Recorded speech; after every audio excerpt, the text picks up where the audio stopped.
Merci beaucoup, Johan, et merci à toutes et à tous pour votre présence ce matin. Je veux vous souhaiter la bienvenue à ce nouveau webinaire de l'Observatoire régional des transports Provence-Alpes-Côte d'Azur, webinaire qui est consacré donc au développement des mobilités propres. Alors, ce développement, évidemment, est essentiel pour réduire l'impact environnemental du secteur des transports, et notamment en favorisant l'adoption de véhicules à faibles émissions et le déploiement des infrastructures adaptées. Le choix de l'électrification apparaît maintenant comme une évidence pour les véhicules particuliers. En revanche, concernant les véhicules lourds, routiers et autres que routiers, bien évidemment, les camions, les bus, les cars, la question se pose encore. Est-ce qu'il faut se tourner vers l'électricité, le biogaz, l'hydrogène, les biocarburants?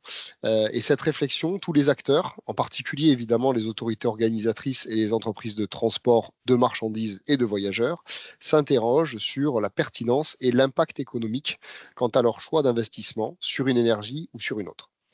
La question de la pertinence se pose en termes de robustesse technologique, de la capacité à alimenter en carburant les véhicules, notamment les points de recharge pour l'électricité ou pour les autres énergies, l'autonomie du véhicule et également l'entretien de la flotte, puisque c'est un changement de technologie, la réparabilité des matériels pose question, la disponibilité des pièces, l'évolution également des compétences dans les ateliers de mécanique.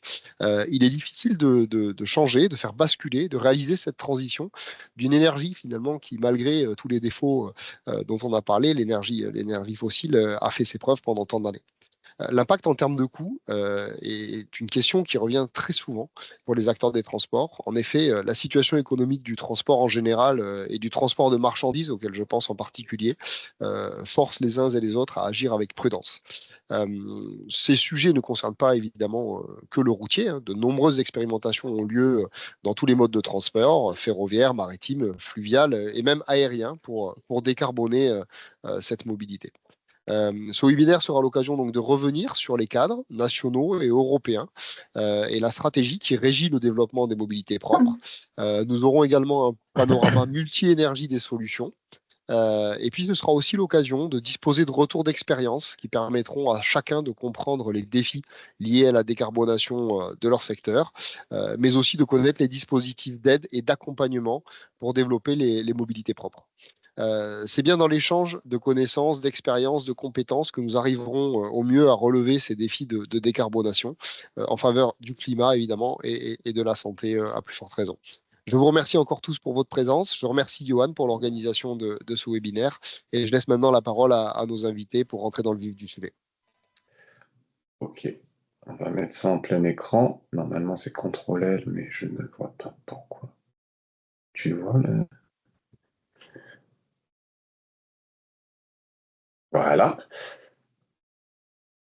Donc, tout d'abord, rappeler que il y a une certaine urgence à décarboner parce que tout simplement, il y a un enjeu climatique. Donc, comme cela a déjà été présenté par Météo France, donc on voit que à l'horizon 2100, on prévoit un niveau de réchauffement pour la région Provence-Alpes-Côte d'Azur de plus 4,3 degrés. C'est 4 degrés pour la France, mais la région Provence-Alpes-Côte d'Azur est encore plus exposée à ces questions de réchauffement. Cela se traduirait par des vagues de chaleur plus importantes, des nuits tropicales plus fréquentes, une augmentation des précipitations en hiver un petit peu plus importante, mais surtout une diminution des précipitations en été, entraînant bien sûr un certain nombre de sécheresses. Et ces dernières années, on s'en est quand même assez souvent aperçu, une multiplication importante des événements méditerranéens avec des précipitations plus fortes et plus fréquentes, d'où la nécessité aussi, telle que la stratégie de planification écologique le dit, de s'adapter et d'adapter notre mobilité. Et c'est aussi donc un enjeu de santé publique, car effectivement, les émissions de polluants sont la troisième cause de mortalité en France, après le tabac et l'alcool, et la pollution est responsable de plusieurs dizaines de milliers de décès en France. Je laisse maintenant la parole à Nicolas Macchi, qui va donner un petit panorama sur la qualité de l'air. Bonjour à tous, Nicolas Maleki, je suis chargé de mission qualité de l'air à la Adréal.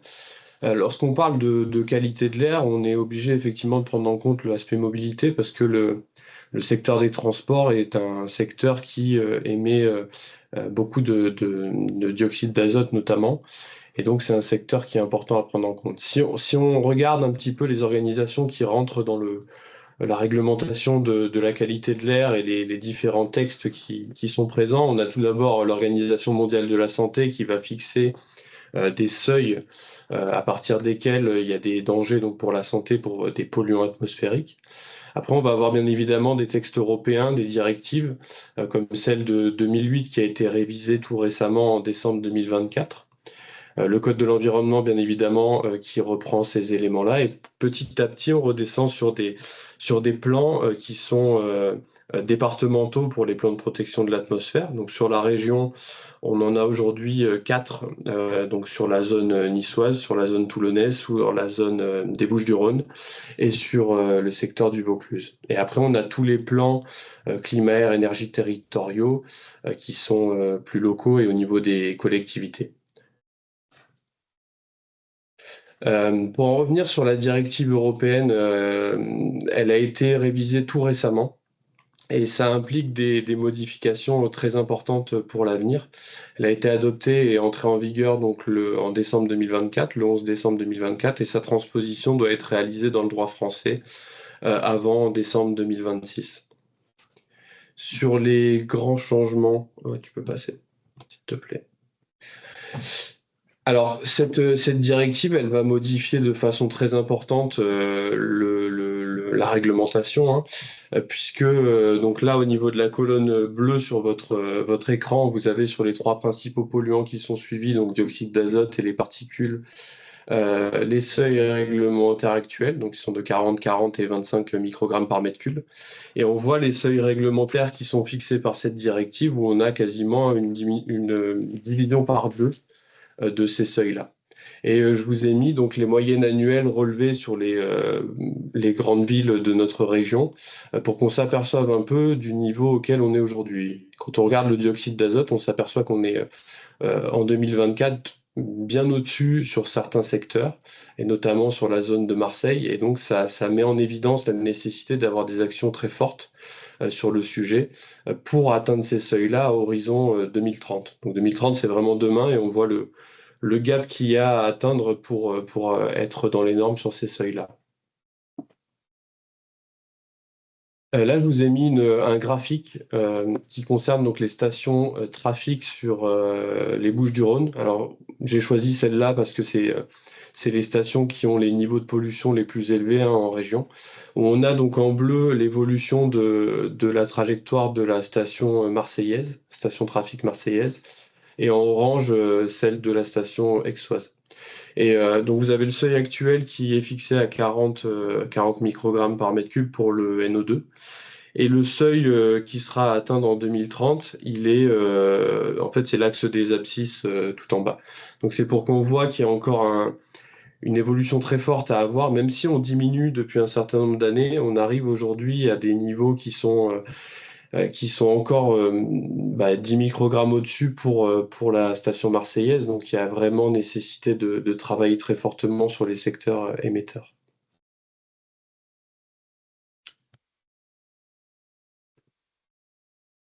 Également, il y a un enjeu très fort qui est un enjeu de contentieux, puisque sur la qualité de l'air, ces dernières années, la France a été en contentieux, que ce soit au niveau national, où le Conseil d'État a pris des décisions et l'État a dû payer des astreintes, notamment pour des dépassements aux particules fines et au dioxyde d'azote. Donc c'est le cercle bleu que vous avez à votre gauche, et puis vous avez les particules qui est le petit cadre ocre, et le NO2, le cadre gris. Et donc vous avez en fait des secteurs qui étaient en dépassement, et au niveau du Conseil d'État, donc ça a engendré des astreintes. Au niveau du Conseil d'État, on n'est plus en contentieux. Par contre, le contentieux perdure au niveau européen, et on a une épée de Damoclès en fait au-dessus de la tête vis-à-vis de ce genre de procédure-là. en sachant que là, on était sur les seuils fixés en 2008. Et donc, même si aujourd'hui le Conseil d'État, le contentieux est éteint, on peut se dire que d'ici 2030, on va re-rentrer dans un système de contentieux. Et donc, il y a un vrai enjeu également financier, puisque les amendes astreintes peuvent être très importantes. Enfin, un dispositif, alors là, je vous ai mis les zones à faible émission qui sont en place, que ce soit à Marseille ou à Nice. Et il y en avait d'autres qui étaient évoquées au niveau toulonnais et avignonnais. Vous n'êtes pas sans savoir en ce moment que le sujet est au niveau de l'Assemblée discuté. On se demande si ça va être aujourd'hui retiré. Tout ce qu'il faut retenir, c'est que aujourd'hui, ça n'a pas été retiré des textes. C'est encore en activité. Voilà, il y a encore des discussions, on ne sait pas ce qu'il en sera, mais toujours est-il qu'aujourd'hui, c'est encore en place. Et ça le sera jusqu'à ce que ce soit complètement annulé. Voilà. Donc, comme vous voyez, il y a une certaine urgence à agir. Et donc, on voit qu'il y a de nombreux défis pour le routier, où de nombreuses expérimentations ont été réalisées. Et il y a un certain besoin, d'où la tenue de ce webinaire, de consolider un retour d'expérience robuste sur les coûts et les domaines d'usage de chaque carburant pour les véhicules, de lourds en particulier. Sur le ferroviaire, donc je peux citer par exemple les travaux de recherche planétaire avec un objectif de sortie du diesel, un gros enjeu, décarbonation du rail, expérimentation de trains hybrides, hydrogène à batterie, même colza. Donc décarbonation du maritime avec une feuille de route spécifique, les fameuses expérimentations CENAC d'électrification à quai, la propulsion vélique et les batteries pour navires, le fluvial, et même l'aérien, où il y a vraiment des travaux pour la décarbonation des avions et aussi la décarbonation de l'aéroport. En termes de stratégie, on est face à une batterie de stratégies nous permettant de justement atteindre ces objectifs. Donc des stratégies à plusieurs échelles, nationales, européennes. On peut citer Fit for 55, la SNBC, la stratégie de développement des mobilités propres qui est issue de la planification pluriannuelle de l'énergie et bien sûr la planification écologique dont la COP s'est déroulée le 11 décembre dernier. Donc en termes de loi et de règlement, la LOM ainsi que la loi climat et résilience qui a renforcé justement les dispositions de la LOM pose quand même certaines contraintes en termes de décarbonation du transport routier avec des obligations sur l'acquisition de nouveaux véhicules. Et bien sûr, divers règlements et normes, donc pour les véhicules légers et utilitaires, pour les véhicules lourds, la norme Euro 7 qui est possiblement en vigueur à partir de 2026, et bien sûr le règlement sur le déploiement des infrastructures de carburant alternatifs, puisque pour qu'on puisse investir dans des véhicules à faible émission, il faut que les infrastructures soient là aussi.